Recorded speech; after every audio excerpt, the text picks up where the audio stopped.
So, welcome to my Not a TED Talk. I hope you've enjoyed all the other talks so far. I really have. So I am here, firstly, as you all know, with no affiliations and no organisation supporting me. These ideas are just mine. I'm here alone. And speaking of alone, I guess let's talk about me a little bit. I have been in the heritage sector since 2006 when I joined Oxford Archaeology. That's me at that time. I'm about 21 there. I've been in the industry for about 20 years, which makes me about 41, for those of you who can do maths fast. And while my compatriots were off getting their masters or pursuing their PhDs, I decided to stay in the working world and follow that winding path. And I like to think that that's given me 20 years of field research about the heritage sector. I have been, like an anthropologist, living with the local population and studying them. You. Us. And then the outcome of this is sort of a philosophy which I'm hoping to adopt for my own practice, and maybe you'll be interested too, moving forward. So let's talk about fiefs. It's my philosophy for a future profession which is free of fear, where people feel safe in themselves, they feel secure in their roles, they feel comfortable and confident bringing forward new ideas and advocating for change. And I'm hoping, it's a little bit in debate at the moment, but I'm hoping that I'll be able to present to you more on that at EAA, I should say, in the autumn of this year, which will be online. Inclusive, where we're all aware of our shared values and we're not elitist. Future focus, where we accept AI and we are ready for other technological, sociological, political, or environmental changes which might come our way. We're empowered. So we remove the gatekeeping of knowledge and we ensure that everyone has access to knowledge in a range of formats. And that we ensure that people have access to the training they need within their working hours. And then finally, service-led. Serving the affected communities, as well as obviously the clients and the stakeholders, and making sure that those communities have the knowledge they need to manage change and to take part meaningfully in the process of change management. Excuse me. Sorry, I'm recovering from a cold. But what do I mean by service-led?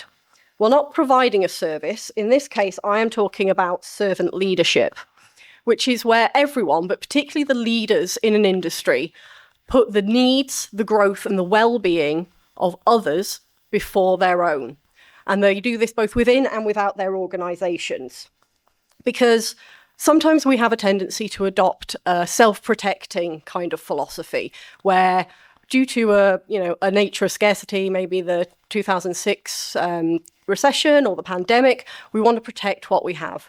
So we build a fence or we build a wall to protect our little kingdom. But the downside of that is that we then keep out the new, the innovative potential for growth. We are limiting ourselves. So how do we then apply this philosophy of servant leadership to archaeology? Well, talking about fences, let's move on to assets. Assets are obviously the core of our practice. They are enshrined in policy and legislation. We use them every day. We've talked about them in this session. But the thing is, they often limit us and they limit heritage.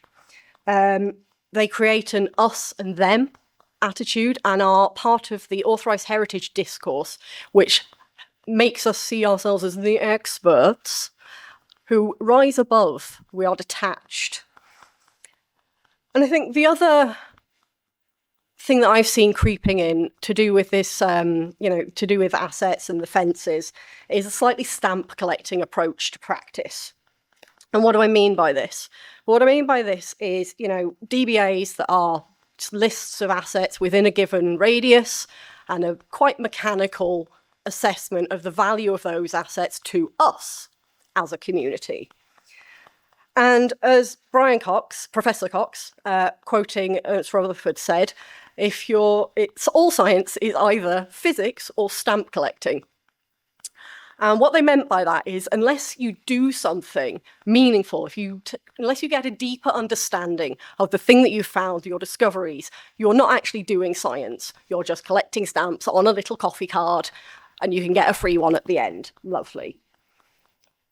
So we have found ourselves following this path into the asset banjo enclosure, and in some ways, we are therefore no longer doing the discipline of archaeology. We are just collecting our little stamps on our little card.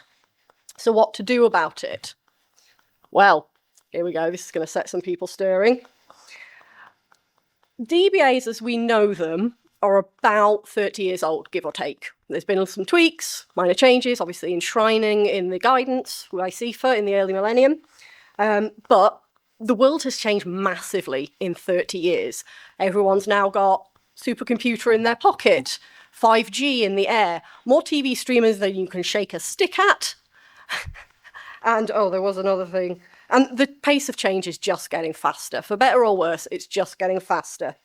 And that got me thinking about, well, what's the world going to look like in 30 years? Because I certainly couldn't have imagined this world when I was growing up.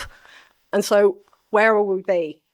And I thought, well, in 30 years' time, maybe we will need a new approach to what we do to cope with that world. And I thought about one that tears down these fences, tears down the walls between us and them. And we move from a more asset-focused approach to a place-focused approach.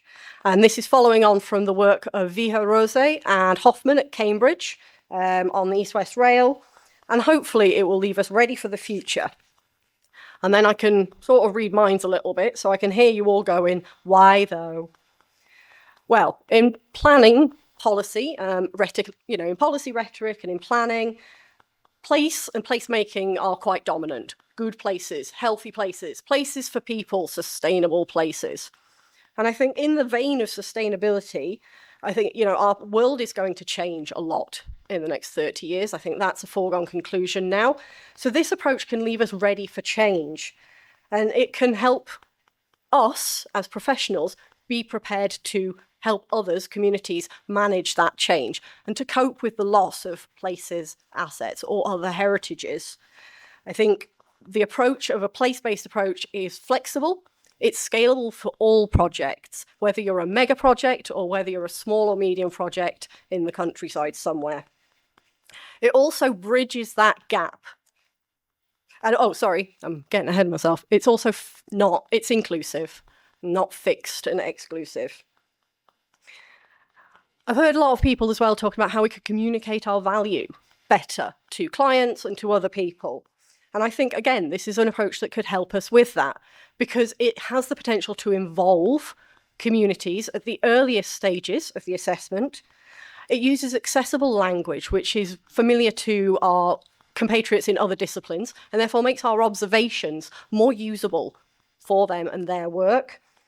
And it bridges the gap between natural heritage and cultural heritage, enabling us to make more holistic decisions and, just better decisions, really. So how? Because without a plan, this is just pie in the sky, right? This is just another person with a fantastic idea, but we're never going to make it work. So here's why we do it. Here's how we can do it, I think, and how we can get to, it's a taster, really, a place-based, service-led approach. We can focus more on the pale environment, understanding what activities could have taken place in a landscape across its history. We put the modern place first, understanding the heritages that matter to the people who live there and identifying the time nodes, the time depth nodes within that place. We can account for local heritage. And we can do this quite easily. I heard the question earlier, and we can do this now. If we look at the work of Schofield and Tenzer, which was published last year in 2024, on topic modelling, where they did outreach and engagement, and they used AI and other technologies to process that data and really quickly bring it into the assessment process.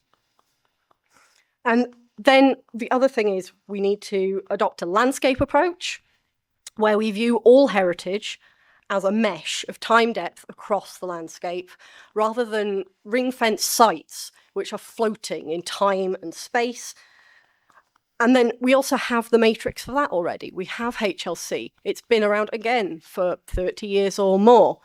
And, you know, if we apply the work of people like Last and Kidd and Hollyoak, among others, to that, I think we can use that more effectively within this approach. And then finally, use the machine men and their machine minds. We need to make use of AI, because ChatGPT can probably write a basic desk-based assessment. Let's face it, it can populate a gazetteer, it can populate a database, it could probably even do a basic value assessment or a basic impact assessment at this point if you give it the criteria, and it just follows the mechanical process. So all we need to do is check it, which then means, well, why are we needed? Why are we all here if AI can do that? And I think that's a question we need to ask ourselves, you know, are we relevant moving into the future? Or can we be replaced by ChatGPT or underqualified people in more profitable economies, which some companies are already doing? But then in this approach, we account for that because AI at the moment is not able to make those intuitive leaps that we can make as humans. So I think this place-based approach is an opportunity to embrace the technology, to be ready for more technology to come, and to to move our practice forward. So my paper will be forthcoming, hopefully this year. You can find out more detail there. But for now, that's me. Thank you very much.